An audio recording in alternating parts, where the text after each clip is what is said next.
I'm J Loren Norris with Lead the Narrative TV, U.S. Air Force veteran, dyed-in-the-wool patriot, believer of the Bill of Rights and the First Amendment.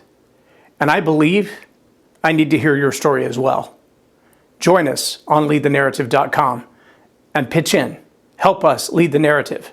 You will either lead the narrative or you'll be led by it. Hey, thanks for being a part of the show. I'm so glad that you're here today on Lead the Narrative TV. You know, our whole objective in this show is to talk to people who have an idea what's going on in the world because they pay attention, because they get involved, they're active. They're not just watching, they're not passers-by, they're engaged in changing the narrative. Now, if you're curious what I mean by lead the narrative, if you've watched just our society, our culture, maybe for 50 years worth, you'll notice that even Hollywood has a very specific message that they're trying to convey. You may not know that a lot of Hollywood started with the CIA and the FBI and the message they wanted Americans to believe. Well, now we realize there's a whole lot of that narrative. There's a whole lot of controlling the narrative to get people to do what they want them to do. And now there's a really strong push by American people to say, okay, that's enough of that. It's time for us to not be behind the conversation, waiting for them to tell us what to do, but instead to get ahead of it. And that's what we mean by lead the narrative. So I actually have a state representative and his executive assistant, wife, spouse, partner, supercharger together today with me. They're in Texas visiting from out of state for another conference, and I got an invitation to sit down with them in their hotel and have this conversation. And I think you're going to have a new perspective on some of the ways that we look at narrative, that we look at politics, that we look at getting involved in society. And so I hope you'll stay tuned with us and join this show by engaging, subscribing, and sharing. I encourage you to go to storypoweracademy.com and check it out. Look at the different classes, the different levels, the different things that are available. You can take a lot of them a la carte. But spend some time there and see if that's the kind of thing that would change the way you communicate as a leader, as a pastor, as a counselor, as a political leader. And if that will help you, I'd love to have a conversation with you. Again, only 10 people in the elite speakers. You will have to apply for that. But if you're a candidate, I'd love to have that conversation with you. I'm J Loren Norris with Story Power Academy. I look forward to seeing you inside. Hey, welcome back to Lead the Narrative. I'm J Loren Norris, your host, and I have with me today Court Boice and his wife, Britt. Thank you, Court, for being a part of this. I thank you for taking the time, sir, to just let me come in and be a part of this. Britt, very nice to see you again. Thank you, Lauren.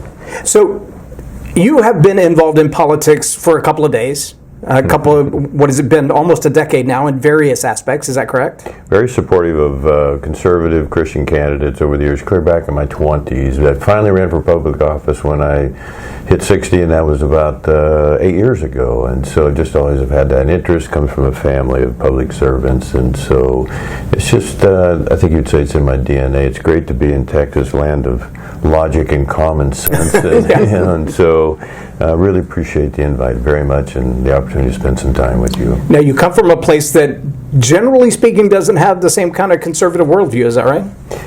Oregon's in a lot of trouble, Lauren. There's a tremendous separation between the urban and the rural. The ranchers, the farmers, the fishermen, the timber people, they work very hard to take care of Oregon and feed Portland. And so unless you have been in that lifestyle, and I represent a very rural area, unless you've been in the trenches and that life, that part of how you grew up, and it's just really tough for people that live in a metro area to understand. So there's that constant, almost division. We try and close that gap. Sometimes it's very difficult to do. And I grew up redneck. I grew up in a small town of about 5,000. I knew I liked you. Most of those were cows, that small town, baling hay and hauling hay from the time I was old enough to pick up a bale of hay. I was throwing hay before I could drive the truck to put it on. You learned to work. I learned work ethic. I learned it early on. And at the same time, I see that dichotomy that you're talking about. I remember also growing up with that almost biased view. Songs like What This World Needs Is a Few More Rednecks, which is tainted with unbelievable racism, and it's amazing that people listen to that and they're like, yeah, and I'm like, how can you hate people like that? It's really hard to divide that worldview And yet, that's not the kind of redneck I grew up to be. On the other hand, you've got songs like The Country Boy Will Survive. And he talks about his friend going to New York City and, spitting beach nut in that dude's eye. And you're like, what does that even mean? Unless you've experienced it. If you've been in a tussle outside of a football game and got somebody's skull in your eye, you know exactly what that means. That's a pretty violent thing. But the dichotomy between the entitled worldview of so many people in the metropolitan area, I mean, to hear people say things like, what do you mean you ran out of food? Just go to the grocery store. You're like, where do you think that food comes from? When the farmers can't produce it, when the timber cutters can't cut the wood, there's no firewood. There's no lumber to build your house. Even the plastics that you have, you realize those came from the oil in the ground, right? When you say stop all this stuff that's not sustainable, what you think is sustainable is actually a byproduct of the natural order in the first place. How has that reality impacted not only your growing up, but your worldview as you write policy now as a legislator? Well, my dad come from a family of 12 children, all born between 1908 and 1928. Every one of those 12 kids, 6 girls, 6 boys, ended up being very productive, raised great families, loved their country, rugged individualism that, one time they had to put enough food away for a family of 14 year-round in a climate where it rains 85 inches a year. And so never without 3 full meals a day, always helping the neighbors, is that come west, settle in the great part of America, and it is a self-sustaining attitude and desire. That's where the faith comes in, because people say, okay, we can get through these rough times right now, prepare for the worst, hope for the best, and God will get us through it, and we'll raise a family, and we will serve our country. My dad was one of the first American GIs into Hiroshima after the bombs were dropped, 19-year-old corporal. Wow. And that's another story, but I mean, the poor Japanese peasants thought the worst was going to happen when the Americans arrived. Well, the opposite happened. They treated them with love and respect and wanted to help them. And we built that country. We built the United States of America has never taken 1 square inch of another country, their property, unless it was to bury our dead soldiers. So, that's where I was raised, and that's just the example that's led for me. I can speak for Britt a little bit. This is a girl who went to Stanford, and I was raised on the rugged coast of southern Oregon, and where it's the most rugged terrain in all of North America, most beautiful rivers, biggest trees, and so I just barely missed Vietnam. And nobody owes more than me. I would have been at the tail end coming out of high school in 1972, so Lauren probably would not have seen any combat. But I was ready to go, and the 3rd week of May of 1972, 5 weeks later, Richard Nixon abolished the draft. And so I just raised my family in the Rogue River Wilderness and just had an absolute enchanted life. So now I'm into politics because people are relying on me to make good decisions. Every decision I make has the potential to really impact someone's life, their family, their existence, and so we're determined to go back to prosperity. And so, lots to talk about. Well, it's amazing too, because now they're talking about the number of people who don't oppose the draft, but they also believe that men and women should be equal. So when we look at that now, our daughters, who are the same age as my sons, one just went on active duty, the other one's, a candidate for the draft should it happen. But my girls are in the same age range, and there are a lot of people who are like, yeah, send them to the draft, send them into combat, send them on the way, and you're like, what is wrong with you people? If my grandfather that raised 12 kids, if somebody would have told him that women would be on the front lines in a place like the Philippines, the Bataan Death March, or Vietnam or whatever, I mean, he would have knocked him out. That's a little brash to say, but that was that generation, and we're bringing that back, and I'm grateful for that, and I think God's got a tremendous hand in that. But it really is amazing to me how these worldviews and mindsets, they seem to cycle, right? What we see today in the schoolroom, was it Jefferson who said, the philosophy of the schoolroom this generation will be the philosophy of the government in the next. And what we really see is that 60s and 70s era of American hatred, American dominance is a bad thing, colonialism and taking over, and the understanding in a lot of people's minds, the warped understanding that all we do is go around the world taking over the world. And yet, Aside from your worldview of what happened to the American population as it became the colonies, then became spreading west, there are a lot of people who say, well, the Native Americans, that's really their land. You stole it from them. And you got to do a lot of history to be able to see both sides of that and realize before the Western Europeans, the white people, showed up on this continent, there was a whole lot of savagery and enslavement and violence and taking of territories and killing of peoples that had nothing to do with white Europeans. Anglo-Saxons didn't start that. It's not like we appeared on the scene and, wow, all of a sudden the world went into chaos. It's kind of been that way everywhere. And along with the 1619 Project and some of the other narratives around slavery and things that they completely disregard the amount of slavery going on today. And the nature of that slavery. I've been to the Congo twice. I've met those people who only have one arm below the knee, or below the elbow, because they didn't produce enough diamonds in their mining process. And so the King Leopold had their arms cut off because they didn't produce for him what they were supposed to. I've met those people face to face generations later. It's amazing that people think the white Anglo-Saxons did that. It only happened in America. Only the slave ships came here. I'm like, no, it's still happening today. Slavery looks different. And it looks like sex trafficking. that. We want to be aware of that. Go back to the William Wilberforce era. Christians stopped slavery because they just could not stomach it any longer. And so the United States followed his 30-year lead where he went before the British Parliament and constantly said, we cannot allow this anymore. And so, when it comes to Native Americans, you go, wow, there's a perfect example of why government that is authoritarian and power, can't push away from the table what they did to the Native Americans. I have a lot of Native American friends. Their quality of life is generally better, but we have some territory to make up for on that entire part of our history, and I think they're understanding it better. And I think they voted in this last election pretty balanced. It's pretty amazing to see the evolution as the pendulum swing from one side to the other to make up the ground, to recover. It's also pretty fascinating to me, depending on your worldview. Some will say, well, the conservatives, they're more toward the right. They really want this totalitarianism. And I think it's ironic to me because what they call totalitarianism is really a cap of control, if you will, under which people have a better opportunity to prosper individually.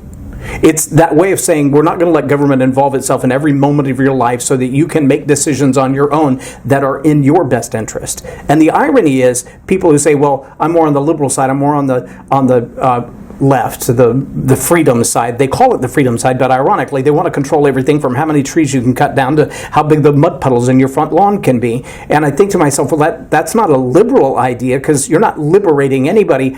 Really, all you've done is create a fiefdom that looks at everybody else's money as yours.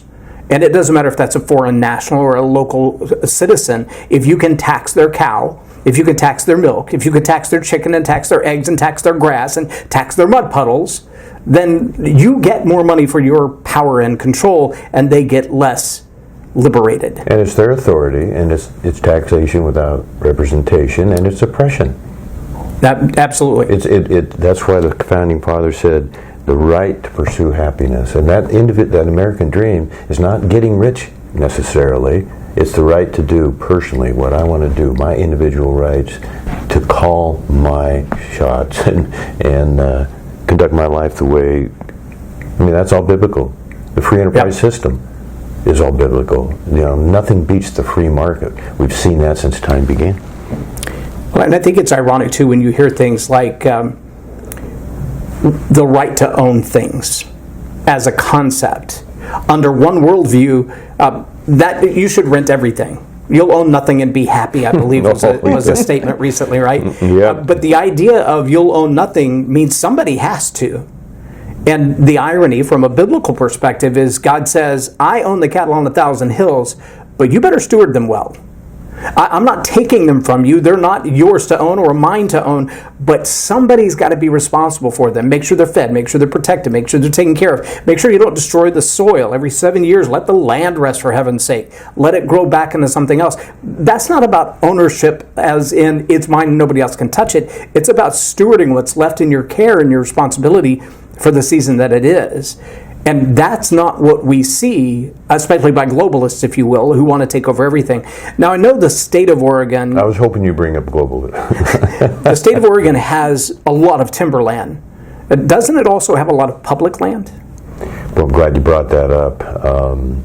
It's about 67% is owned by the federal government, and I have a good friend who's a Native American who is way up high in the Pacific Northwest, the 17 National Forests. He's number 2, and he's part of the Hoopa tribe from Northern California, where they have the big redwoods. And he says, Court, we've been programmed our entire lives. We want to gather and gain as much land as we possibly can. So you take that out of the tax rolls, you take that out of the productive rolls, you take that away from the farmers or the ranchers, and make it impossible for them to survive. And yet this year, Loren, wildfire is my number one issue. As a 6-year Curry County Commissioner, now 2-year state representative, Britt's been with me the entire way.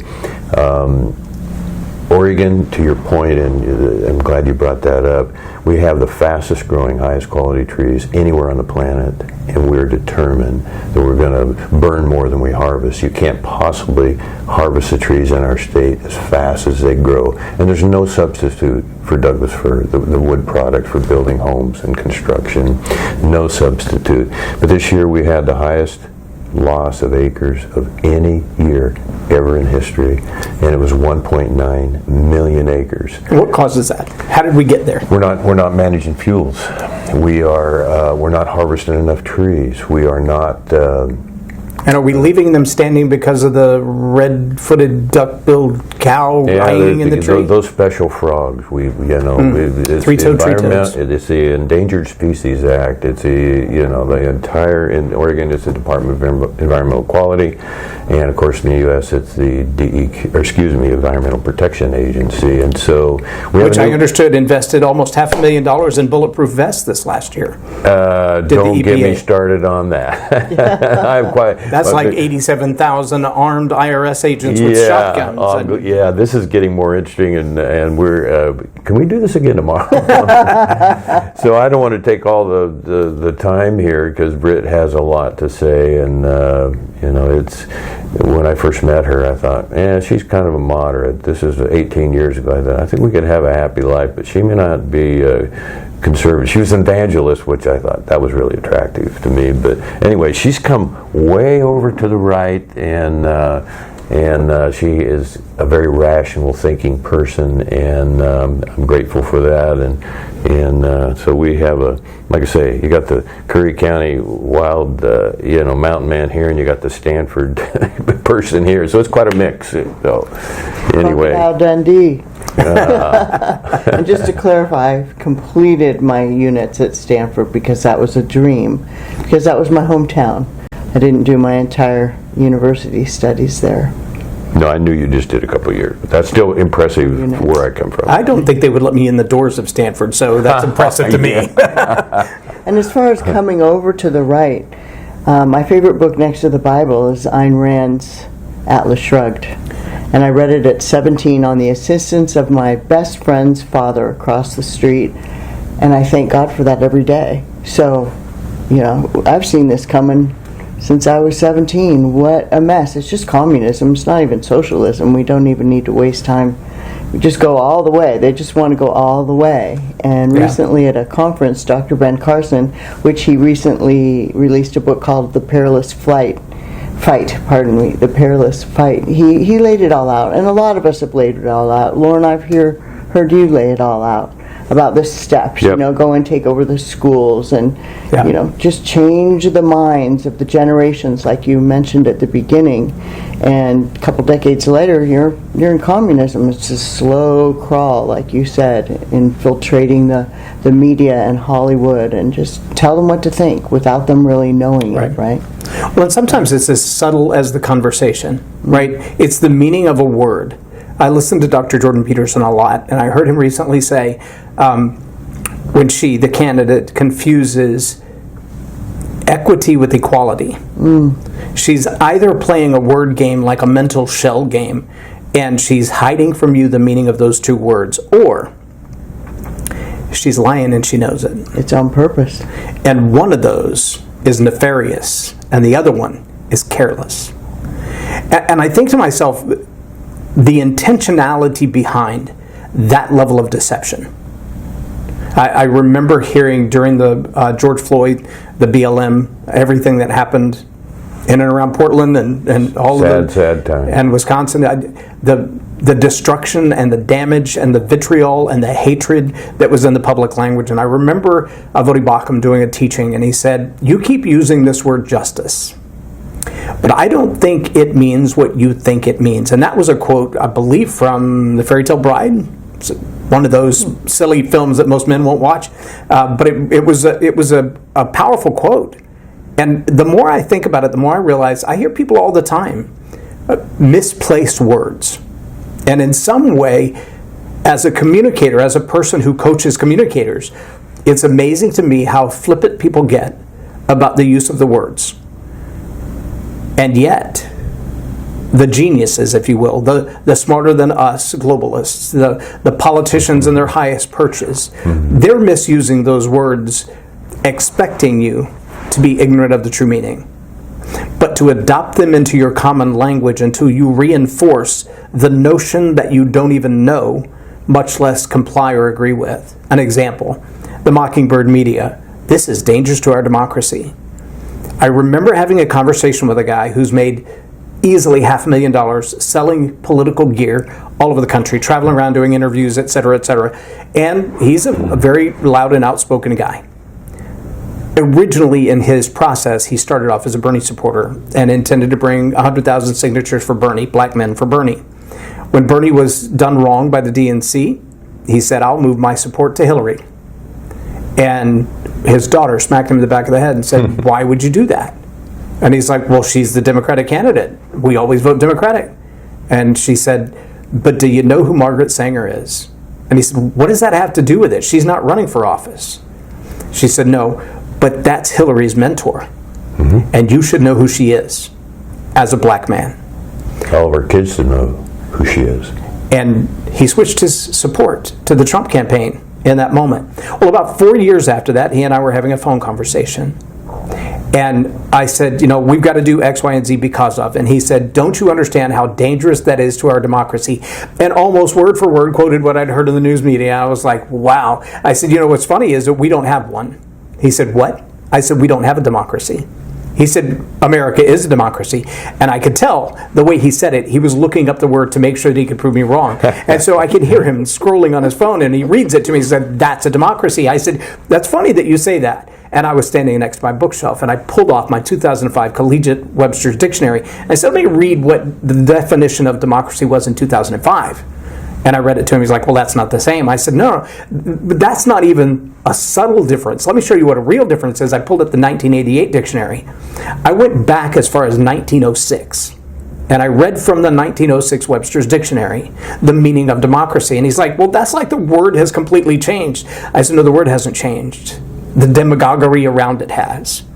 I said, "Now, here's what you also need to know. Our founding fathers despised democracy because they all die as violently as they begin.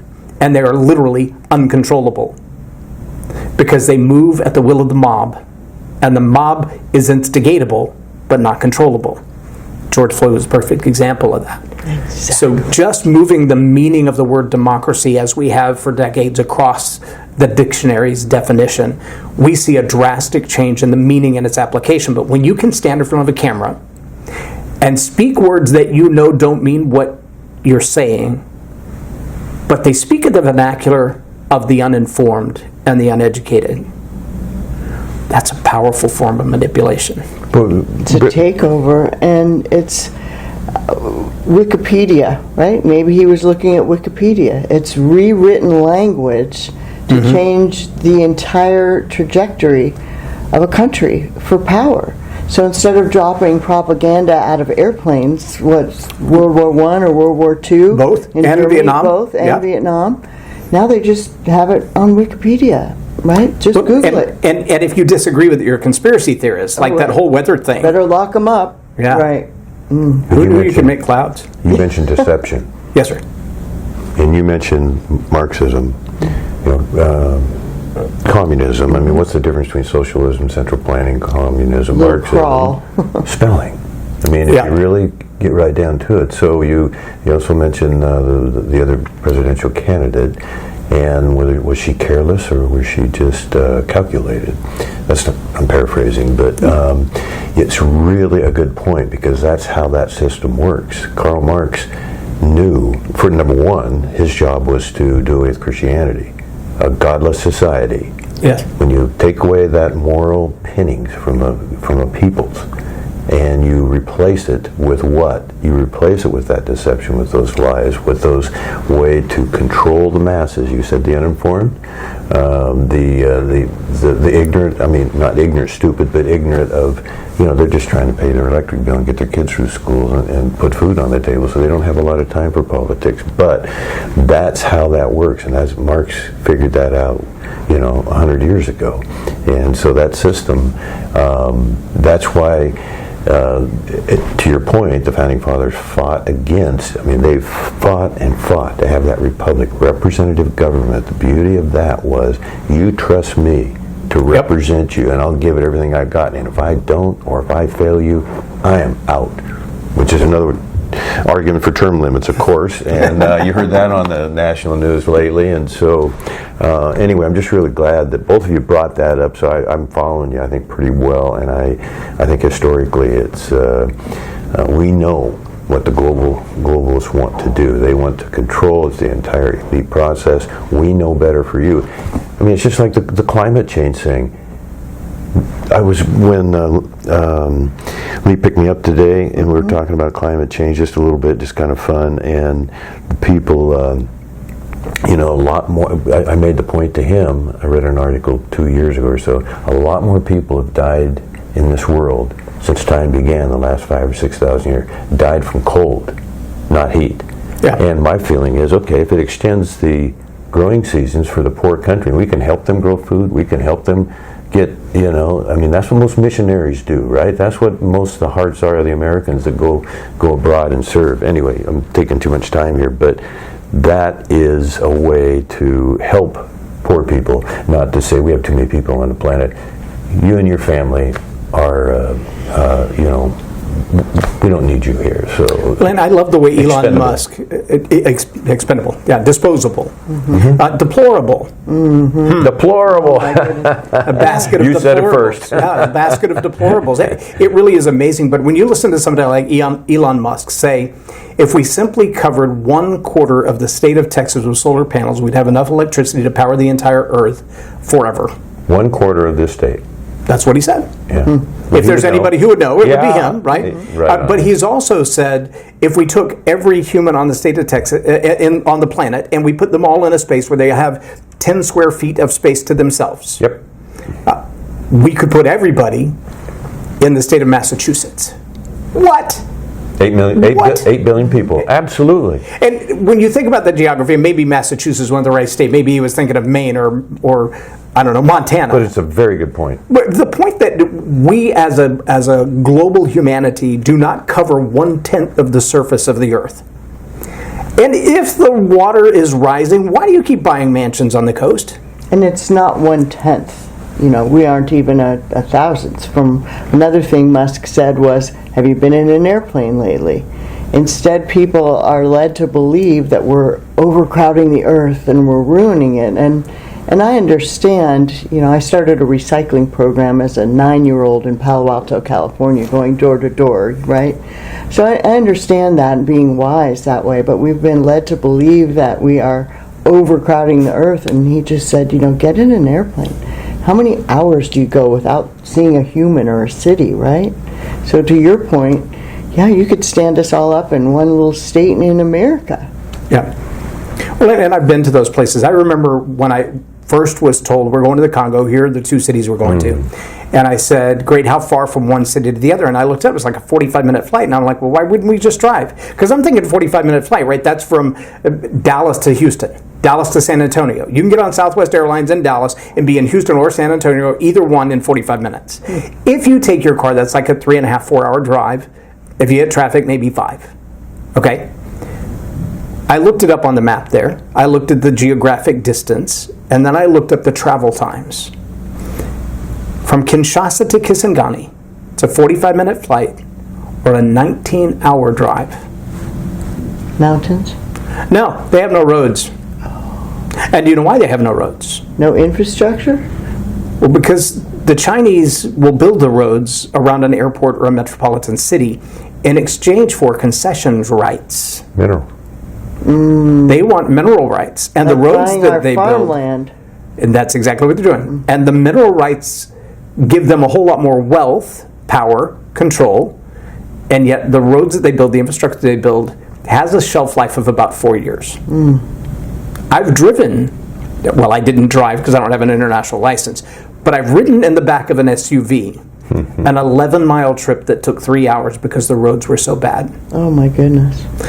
Because the Chinese built them with a shelf life. Kind of like the battery that goes dead in your phone after 1 year in the first upgrade, and you're like, what happened? Right? These things are not unintentional. They're just different means of control. Thank you. It's a different way of getting you to comply.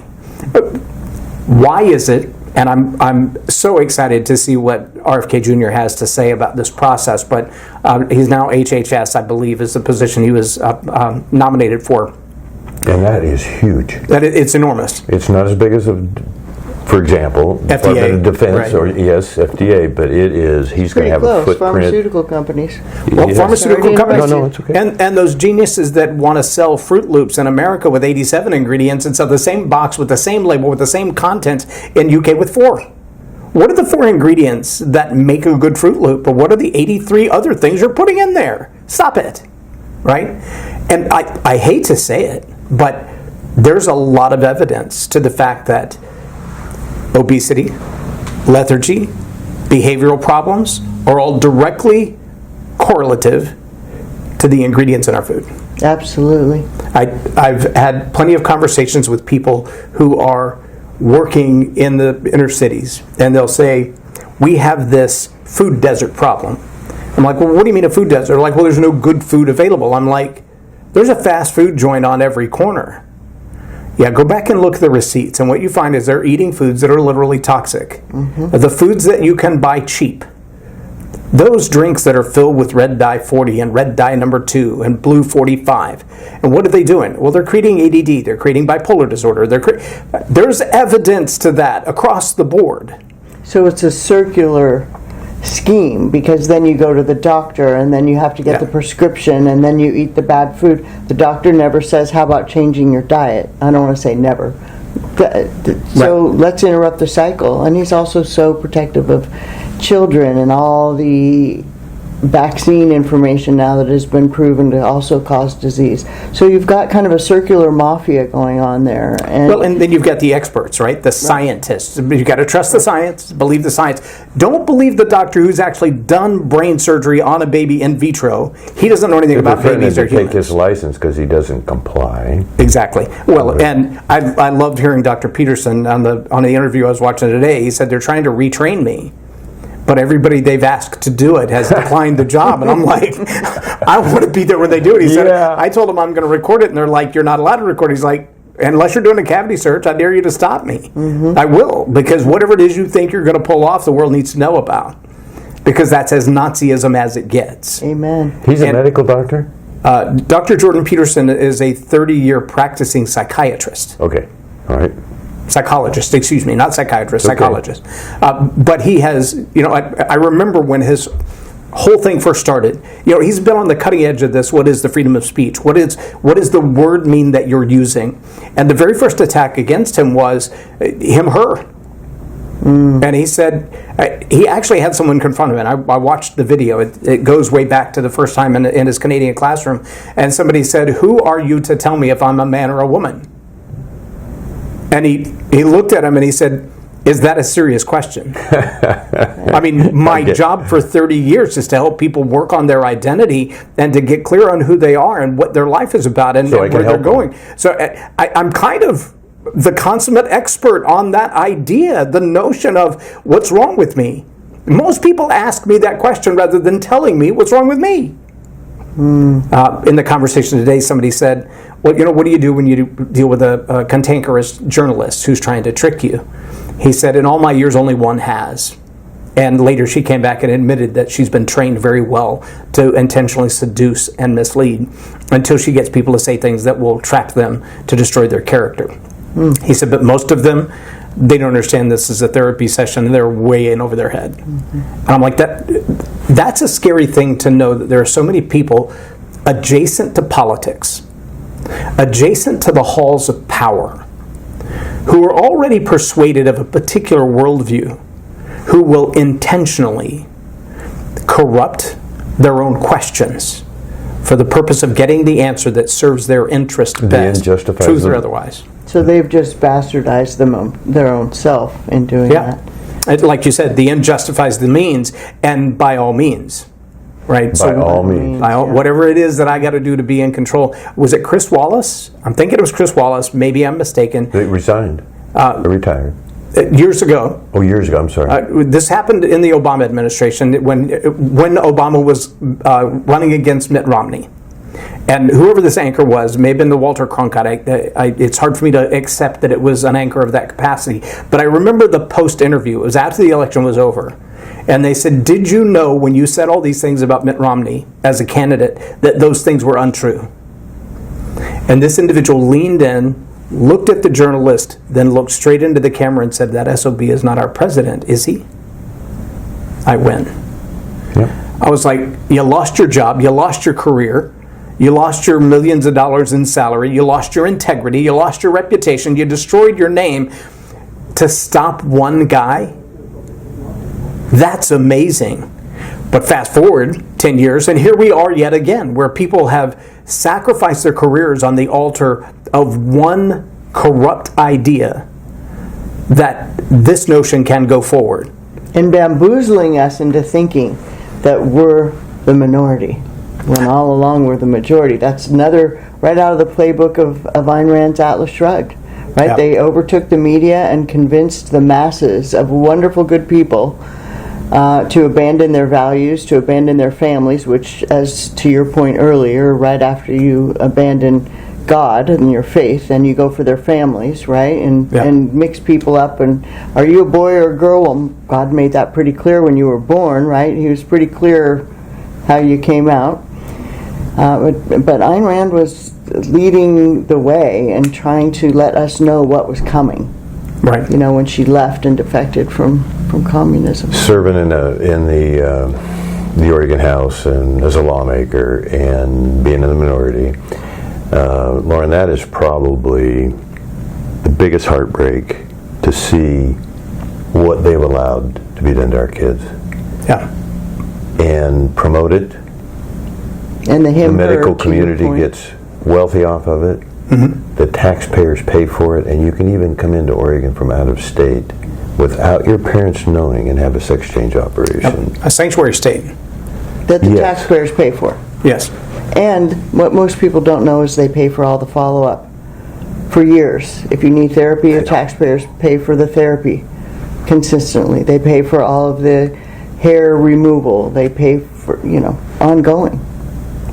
And when you listen to somebody like Dr. Peterson talk about that, one of the things he says is what we're doing is child abuse in the name of an ideology.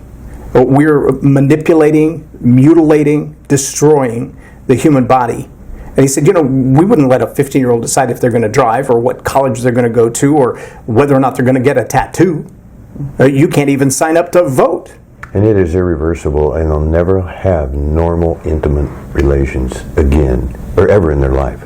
Impossible. Or children. It's impossible. Right. And we would take that from them, too. Which leads me to another conversation similar to the lying, the misleading, the biggest brouhaha, for lack of a better term, going on right now is that in this last election, women lost the right to be women. Explain. They lost the right to choose. The politician who is elected apparently doesn't want women to have choice at all. We're all going back to Handmaid's Tale. You'll be forced to have children whether you want to or not.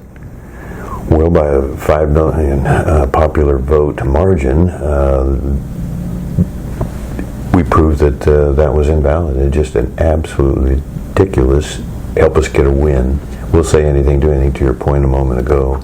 Everything is on the table, and that's how the socialism aspect works. That's how we control people. And as you said a minute ago, you take away the faith, then you destroy the family, and then you control go for the kids. And then you go for the food and control that way. And it's worked since time began. Well, didn't the Russians do that? Didn't they kill all the farmers at one point? Like 100,000 farmers were executed by machine guns and train cars. That's the part of history that sometimes, even in our own country, we overlook and our kids don't know about, because that's the consequences. If you are not involved, if you are not informed, if you are not determined to shape your own history and protect your own lifestyle and freedom, and that's why this experiment that we have in this country, we never want to give up. Well, they talk a lot about the Great Reset. And there's a real strong chance that the next 4 years is going to be a great reset from the decline of socialism attacking the representative republic, which, if I'm not mistaken, comes from Judges chapter 6, where the outline was, you'll represent this tribe, and then those of you who represent a tribe, you'll together represent the larger group of people, and so that not hierarchy, but that representation model came straight out of Scripture. But it all still goes back to, you are stewards of, responsible for, and responsible to. And that's exactly what a politician is. An elected official is a steward of the responsibility of the vote, the responsibility of the people, a steward of the funds that they're given to do the job that they're asked to do, the responsibility to the people for the representation that they put forward. And when you watch a 50-year career politician who doesn't believe in term limits but has managed to somehow go into office with a $35,000 salary and come out with $15 million, you realize they're lining their pockets, they're building a fiefdom, it's all about them.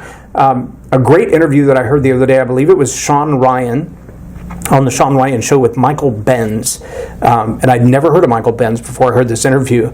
It was a very long conversation. And Michael Benz is a guy who really zoomed out, if you will, and talked about some of the geopolitical stuff that I was involved in, even when I traveled to the Congo, the grand scheme of things. If you look at the Guadalcanal, you look at the Panama Canal, you look at the Cuban Missile Crisis, you look at what happened when the Fulani herdsmen came into Nigeria and destroyed Abuja 10 years ago. How did it happen? Where did it start? Who was in charge? Who was responsible? And unfortunately, the answer is the same group of people every time. And that same group of people are not elected officials. They're career manipulators. Manipulators of foreign governments, manipulators of foreign peoples, manipulators who use everything from digital technologies to radio waves, literally. If you've never heard about the Havana syndrome, that will mess with your head, quite literally. But the same kind of device can be used from the back of a Humvee in the middle of a crowd to control people's behavior. It can be used from an aircraft, believe it or not, from an aircraft carrier. And the Chinese are slowly but surely perfecting it. Oh, they are. And from what I understand, it can now be used from the South Pole to create earthquakes in various places and control weather directions and patterns, which nobody wants to believe, even though it was on the front page of the paper in the 70s because we were doing it. Yeah, you understand history, so therefore you must be into conspiracy theories. So it's obvious, Loren. And the whole climate change thing, my favorite line is, yes, there's climate change. Since the Ice Age, the climate's been changing, and it's going to change forever. Yeah, dark ages. Down all over. But another tool to manipulate people is just tragic. Well, and here's what I find to be true. I talked about it on my podcast this morning. I've seen the same ad in the course of about now 12, 15 hours, the same ad that says, read these 15 books and your life will be different. The irony is, it's the same list of books, but each time I see the ad, the color scheme is different, the voice is different, the face is different, even the way the books are ordered is a little different. And what it says to me is that the content of this ad is valuable and consistent. But I know that for some people, French fries aren't French fries without salt. And for other people, French fries aren't French fries without vinegar. And for other people, French fries aren't French fries without ketchup. And French fries aren't French fries unless they look like hash browns. It doesn't matter how you slice, dice, and chop your potatoes, as long as you cover them in enough grease and fry them, they're palatable, right? But making them desirable to different people. The crisis of the day, whether it's women's right to choose, or it's the division of the races, or it's sexual gender orientation, it's the right to have your body parts lopped off and be abused for the rest of your life, whether it's what is a family. All of these are divisive tools and techniques. And it's kind of the crisis du jour. It's the crisis of the group of people we want to manipulate today. So if I can find out what's important to you, that's where I'll poke the nerve. And on different places on the globe, that thing that pokes the nerve is a little bit different. In different communities, Portland versus Curry County, different things irritate, get under the skin, cause people to rile up and to vote differently, to behave differently. And that manipulation through the media, through politicians, especially those running for office, has become very, very clear. Now, the real question is, now that you've been appointed, assigned, elected by the people, chosen to charge the ramparts, if you will, and say, I'm here, I stand for this county, I represent their interests. What are the interests that the people of Curry County, of your district, it's 3 counties you represent right now, right? Mm-hmm. District 1? Yes, Southwest Oregon. Timber capital of the world, actually, Loren. Okay, so how then do you fight silly things like the EBA and the globalists and the climate change and the protect the three-toed tree toads? How do you push back against those ideas for the defense of the families, the income, the earning power of your local residents to whom you respond? We mentioned a minute ago zooming out. You know, I work with a lot of people that are continually zoned out or zoomed out at the same time, you know. And, you know, I'm not a partisan. I did go to the Republican National Convention, one of the greatest things I ever did in my life. You know, there are so many wonderful speakers. I'll divert just a second. We had a 98-year-old World War II vet says, if Donald Trump was elected again, I'm going to enlist again. And it was one of the best lines of the whole thing. You know, to answer your question, it is a big challenge, and it's just a task we have. You mentioned stewardship a moment ago. You know, God told Adam, what I want you to do first is just name the animals, and I want you to understand why you take care of them. They're here for your needs. So be good stewards of the animals. Yeah, I mean, you see the entire country, Loren, going towards more of common sense and back to traditional values, virtues. You know, they have values, the weird people, but they're not like our values. And so that's why I try and use the term virtues, and it goes back to the Bill. What was his last name that wrote the book of Virtues? He had a brother that was quite a lawyer. Anyway, doesn't matter. So those traditional values, what we teach our kids, how we help our neighbors, the work ethic that you mentioned a while ago, it's really worked for America. It's the Alexis de Tocqueville concept of what makes America different. It's those little churches on the hill. You know, the people come together. They rely on one another. They build a country. You know, it's just like why what we did at every war we've ever been in. Well, I mean, when we stopped the evil of the entire Hitler regime. That's why I've got my Save Israel, pin on, is because that most of the people in our society, they understand that little democracy is dependent on us, and God has made it very clear. You take care of Israel, I will bless your lives. That's not why our leaders necessarily do that, but that part of it is it's just the right thing to do, and you see the evil that's been surrounded by them forever. There's 300 million Arabs in the world, God bless them, and then there are, only 10 10 million Jews, or no, maybe it's 13, I think, in all the countries combined. But that's because they've been annihilated over the years by great numbers, and it's just, I don't want to be a part of a time on earth where I would turn my back on, the little guy like that. And those people I run with, I believe that straight from the heart. So I know you do, and I appreciate that. Did I answer your question? Well, I know you've got some bills that you've been fighting for. I know you've represented some in the past to do with abortion, and that you're fighting now for housing and things of that nature. In light of what happened in the Carolinas, what happened after the hurricane came through, it's amazing to me, even today's news talks about how there are people with FEMA who said, if you've got a sign for that guy, we're not helping you. Boy, doesn't that just make you want to... Should make your blood boil. If it doesn't, there's something wrong with your blood. Boy. But at the same time, there are people there whose livelihood, and I don't just mean their job, their income, their career, I mean their ability to get up in the morning and live to the end of the day is being threatened by climate.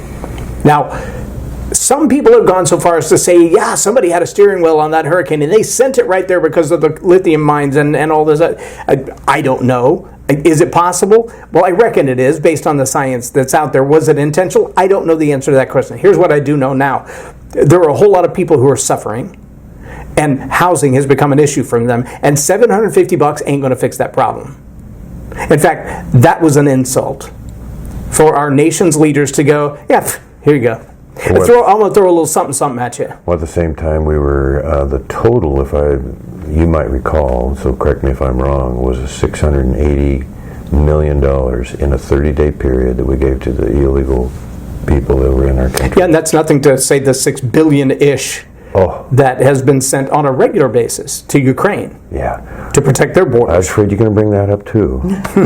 So, if you want to talk about bills that we're very hopeful regarding what are you doing? Season, so what are you doing for your people? I'll defer to my policy expert here, and we're very optimistic. Sometimes we don't control the gavels or the committees or the agendas, so because we are the minority, but you just never quit.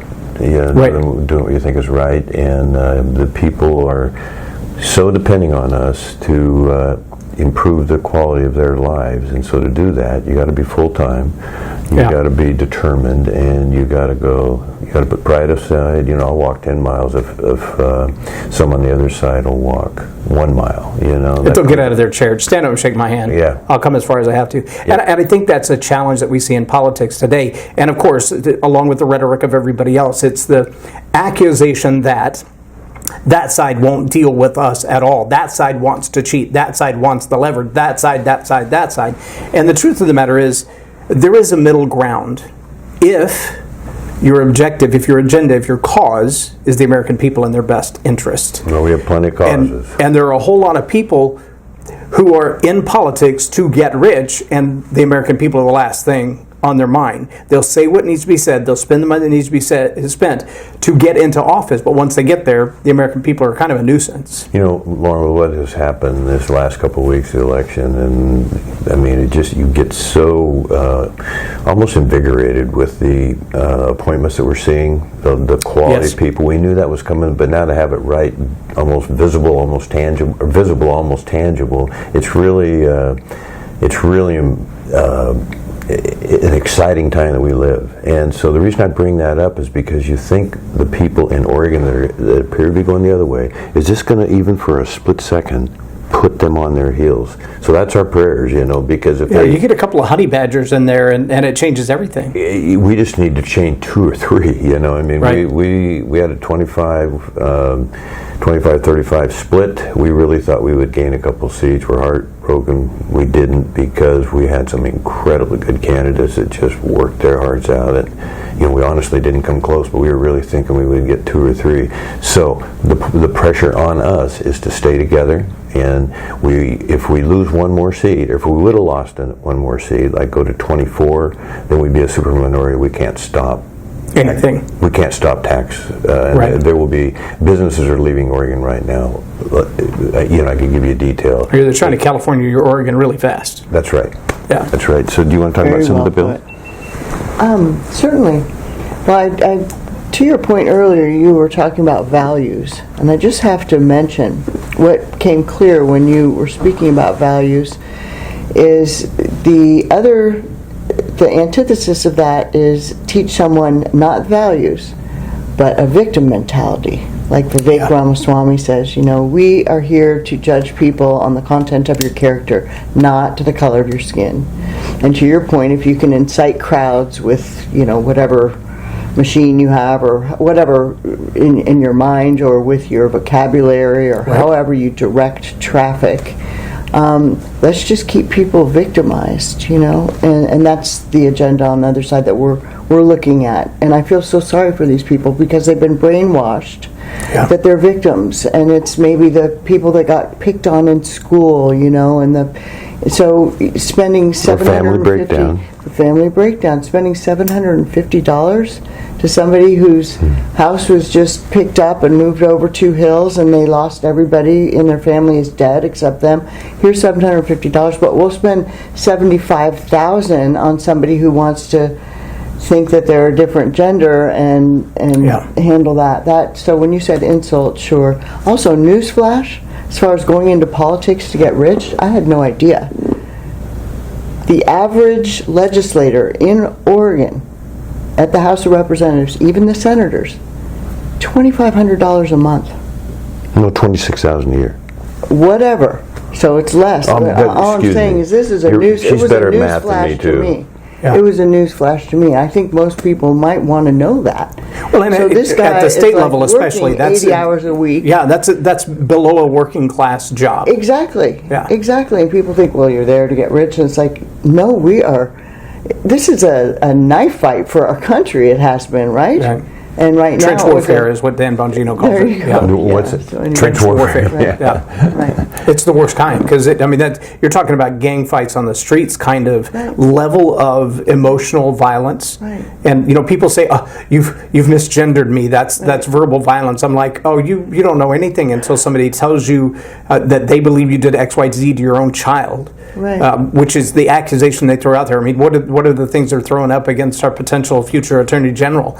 And all of it is unfounded. I mean, it's already been dismissed. Right. And yet the news can't say anything except, but there was this inquiry. Well, of course there was an inquiry. Right. I mean, somebody threw the spaghetti against the wall to see if it would stick. And the challenge has been on the other side of the aisle, the conservatives, like the people you talked about. Some great people ran for office who didn't get in office. And the sad part is, a majority of them across the country will tuck their tail behind their legs and go right back to their yesterday job. I didn't win the political office, therefore I'm not called to this problem anymore. No. Step in behind the people who did win their seat. Get out there and get involved in their campaigns. There was somebody who believed that you could do this. That doesn't mean you can't do it again in the next cycle. It also doesn't mean you have no voice now. Become friends with, become supporters of. Bring your friends as allies of those who are in the job, doing the job. When you see somebody, okay, this one is the one that just makes me crazy. On the far left, one of the phrases we hear often is the redistribution of wealth. It's communism. It's communism. Let me ask you this. If you've got $1 billion to get yourself in office and you leave that campaign having lost with a $20 million debt. I think it's $200 million, but yes. If the people who contributed out of their, I've got to choose between cat food and my contribution. I've got to choose between mac and cheese and your government policies. I've got to choose between my medicine and Medicare. I have to decide where I'm going to distribute those $8, $12, $15, $50. So I'm going to send them to this campaign to protect my rights. And you're going to squander $1 billion of it by paying celebrities who are already multi-millionaires. You're going to give them $10 million. $1 million just to be on an interview with them. By the way, they didn't pay a dime for this interview. I wouldn't have taken it if they offered it. And I'm not paying them to be here either. So just in case you're curious. I love that about you, Loren. Both of you men, you're men of action. So, but if you can redistribute the wealth from the most downtrodden to the wealthiest, if that's not Noel Harari at work, if that's not the globalists at work, if that's not stripping from you what little you have left until you have nothing to rely on but me, that is the worst form of abuse I can possibly imagine. And yet, I had lunch with a friend today who said his mother was almost in tears. She would have thought, he said, I would have thought that I had just told her I had cancer when I told her how I voted. And then she began to run down the list of all the things that are going to go wrong with our country in the next 90 days. Because someone told her that on the news. He said, you've got to stop listening to CNN because everything you just quoted are talking points from the show. Right. You know, one of my jobs on that, and I think that's a very interesting note, because there's going to be a transition period, obviously, where there's still a segment of those losers, a percentage, that are going to do everything they can to destroy the economy of this country. Winning, keeping their power, getting their power returned is that important to them. And it's more important to them than the well-being of the people of America. Which, that's the point right there. Yeah. Right there. And when the American people figure that out, and so we're all got these great expectations, of course. What we don't want to do, realizing that there's going to be that movement to stop his success and everybody that he's putting into his cabinet and his government that love what he believes and will fight forever to make it work. The slowdown period will be used against us, will be used against his philosophy. If you lose momentum, absolutely. That's right. And the holidays are a great time to do that. Very good point. Very good point. So I want to just make one Martin Luther King quote, and then I think you want to get back to some of our bills, whatever you want to talk about. But Martin Luther King, one of the greatest things he said, and he said many, was that, sorry for bringing it back to socialism and all the rest of it, is, the belief in God and communism cannot possibly coexist. And so if we could teach our kids anything, I think it would be that to generate just a little flicker of interest in history and what history can teach about since time began. 6,000 years a man's been on the planet. So for what that's worth. And I'm a big Martin Luther King fan, not because he's black, not because I'm white, not any of that. It's just what a wonderful example that we, thank the good Lord that and he was a Christian, and he was a Republican. He believed in... Well, so was Abraham Lincoln. Most people don't believe that. There you go. And Frederick Douglass. Most people don't believe that. Yep. And they hated him. There were people that hated him, and sure, they shot him. That's why they shot Martin Luther King and, John Kennedy. The list is unbelievable. And so, well, at some point, that it's the last-ditch effort, right? It's whatever I've got to do to cling to power. And if we zoom out far enough, and you have to zoom way out. Just don't zone out now. I was about 2 hours on the phone with a guy who is the mayor of a small community here in Texas. And he just got back from Nigeria again. Told me the story on this trip of a young woman who got a urinary tract infection. And the local hospital realized that she was part of the IDP camp, meaning an indigenous displaced person. Let me translate that for you. She is a Christian who's been run out of her home and her community. Her entire city was overrun by Fulani herdsmen and Boko Haram. And so her entire family has been put into an IDP camp with about 5,000 other people. It's a concentration camp. It's a concentration camp for Christians. Right. And so she got this urinary tract infection, went to the local hospital, and the local hospital said, we won't treat her until you pay some ungodly amount. Some amount that was absolutely unreasonable for anyone to pay. But even though they have universal health care for most people, Christians don't get it. And so in Nigeria, in the hospital, she died from a urinary tract infection. She was in her 20s. Beautiful young woman with 20,000 followers on her TikTok page, doing great things, working her way out of this camp and into society as a genuine representative. And When they went to get her body, all of her family has been executed with the exception of her stepbrother. Her stepbrother used pallets and reclaimed wood and a rock to build a wooden coffin for her body. And when they went to the morgue to get her body, they were told $450, basically 70-something thousand, whatever their local currency is, 70,000 in their local currency to get the dead body. And when they went in to get the body, they realized this is just corruption. You're just running a scam. There's no policy behind this. There's no law behind this. It's one individual with a corrupt mindset who said that's a Christian. Don't give them the dignity of a death. Don't give them the dignity of the necessary antibiotics. Don't give them the dignity because of their faith. Let them die. Let them rot. When they finally got through all the silliness and bureaucracy, literally to the point of a fist fight in the hallway of the morgue, they found this young woman's body crumpled in the corner, not covered, completely exposed, every ounce of shame you could possibly produce for her and her family. And they were able to take her body out and put it in a box and do away with her. On the grand scheme of things, that means nothing to anybody in Oregon. Until you ask the question, if we don't change the direction we're headed now, how long before that's just as true in Ohio as it is in Abuja? In Akron, as it is in Abuja, in Curry County, as it is in Nigeria. And the reality is, that timeline is short. That process of running them out happened between 2008 and 2014. In 6 short years, they went from a 50-50 split country to an 80% Muslim country. Now, you've only got to go back a certain way to realize that it was around the time of the founding of America that the Barbary pirates caused the Americans to create what we now know as the Marine Corps. It was born, even their song says, on the shores of Tripoli, from the halls of Montezuma to the shores of Tripoli. What happened on the shores of Tripoli?